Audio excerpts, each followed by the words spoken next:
Samantala, iba't ibang grupo sasabayan ng kilos protesta ang pagdiriwang ng kaarawan ni dating Pangulong Duterte dito sa Maynila.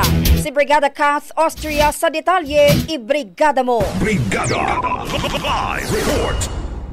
Sabayan ng kilos protesta ng iba't ibang grupo sa Liwasang Bonifacio ang pagdiriwang ng mga taga-suporta ni Pangulong Rodrigo Duterte sa kanyang kaarawan.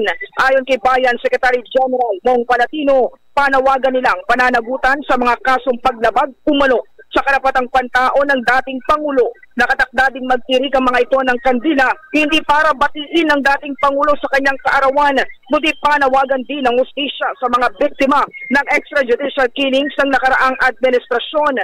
Birthday wish naman nila sa dating Pangulo, mag-reflect sa kulungan kung anong nangyari sa kanyang administrasyon. Bukod sa protesta sa Maynila, meron ding protesta sa US, Australia at iba pang bansa sa Asia. Samantala, nagpakalat naman ng nasa 300 mga pulis ang Manila Police District upang matiyak ang kaayusan ng programa.